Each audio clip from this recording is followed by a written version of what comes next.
Hello. I'm hoping everybody is fine. I am very glad that I'm actually sitting here in front of the camera to record a story. I didn't think I'd be doing it today. It was a mixed kind of a day, a really bad day actually. Yeah, but I remembered this little young fellow who sent me a message yesterday saying, Neetu auntie, I love your stories. Inni vaikane, please read, and I'm listening to them every day. This is Mr. Kannan, who's the son of one of my colleagues, Abba, a very dear friend of mine. And so, Kannan, this story is absolutely for you. I don't know whether you have heard it, okay, but this is a very popular story which is there in many school textbooks, and it's a short story. And after yesterday's 22-minute video, I thought you might actually look forward to a shorter story as well. This story is called The Woodcutter and His Axe. In some places, it's called the Honest Woodcutter. You already guessed the story that I'm going to tell you about, yeah? As I said, it's seen in class 5, class 4, class 6. The version I am looking at right now is from a book called Treasure of Stories by Dr. S.D. Malgaonkar, published by Navneet Books. So let me tell you the story. Okay. So this is the gist of it, okay? So once upon a time, there was a woodcutter who lived near a forest in a village. He had a wife and he had 2 children. And his profession was to cut wood and sell it in the market. He was very poor because not many people needed wood in those times, but he was very truthful. He was actually famous for his honesty. And every morning he had to go into the forest to cut a little bit of wood from the trees, and he had to work really hard from morning till almost evening to earn a little bit of living, enough to feed his wife and 2 children. Remember, I told you he had 2 children, right? So one day what happened? He went on his usual daily round to the forest with his axe. Of course, what is the tool for a woodcutter? He has an axe. That is how he cut the wood. He climbed up a tree this time which stood near the bank of a river. And he had his iron axe and he is actually trying to cut the wood. Cutting wood is not very easy work, okay? So you would sweat. Imagine it is almost getting to be noon and he's cutting wood from a tree high up, and his hands are getting very slippery with sweat. Now what happens? The axe slips from his hands and falls down. Now it would have been okay if it just fell down onto the ground. Now in the impact, right, in the speed at which it fell down, it hit a boulder, and then from the boulder it kind of fell into the river.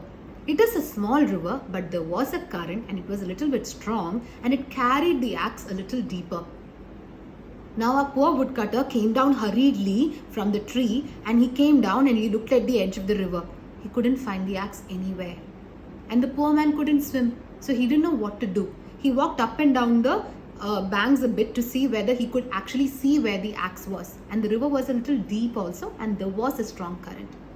Then the man realized that without his axe, he cannot cut wood, he cannot feed his family, he cannot earn money. What will he do? So he sat down and started crying. Just like all of us do, when things happen in life which we cannot control, we just sit and cry. I also do. I'm sure you also do. So the man also started doing that. Now what happened? A stranger happened to pass that way. Okay? This man he saw the woodcutter crying, so he stopped and asked him, "What happened, dear fellow? Why are you crying?" Okay? So the woodcutter looked at him and told him the whole story. Now the stranger took a little bit of pity on him. He said, "Don't worry, I can swim. Let me look into the river for the axe for you. So I'm a very good swimmer. I will get back your axe." He was very confident, okay? Like when you're ill and your doctors tell you that, "Don't you worry, I will get you better." Okay, so this stranger also said, "I will get your axe for you." So saying this, the stranger took off most of his upper clothes. He didn't want to get completely wet, and he jumped into the river. And a few moments later, he came down with an axe and asked the woodcutter, "Is this your axe?" The woodcutter looked at it. It was all yellow. It looked like gold. And the woodcutter said, No, that looks like a golden axe. That is not my axe." Stranger said, okay. He kept the axe on the bank of the river, went down into the river again, dived back in, okay? This time he took a few more minutes, but he came back up again. This time he was carrying another axe. And he asked the woodcutter, "Is this one your axe?" Woodcutter looked at it again. He was crying, but he was getting a little more confident, right? But then the second time he saw that there's a new axe, and he's like, "No, that is also not my axe. Look, this is silver. This is not my axe. My axe was made of iron. It was a woodcutter's axe." And then saying so, he started crying again because he realized that maybe this person also cannot help him. Okay, so he sat back down and started crying. And the stranger was like, "Arey, don't worry, I will get you your axe. I am confident. No, you trust me." Okay. So the stranger dived back into the river for the third time. And then this time it took him a little more time. I think he went back up and down, or he went a little further, but emerged he did. He came back up, and this time he carried a iron axe. And he asked the woodcutter, tentatively, hesitantly, okay, because he was also a little scared this time. So he asked the woodcutter, "Is this one your axe?" And the woodcutter, he was crying. He had his head in his hands. He looked up, not very surely, not very confidently, but he saw the axe and leapt for joy. He's like, "Yes, yes, yes, this is my axe. That is made of iron. This is my axe. So, thank you so much.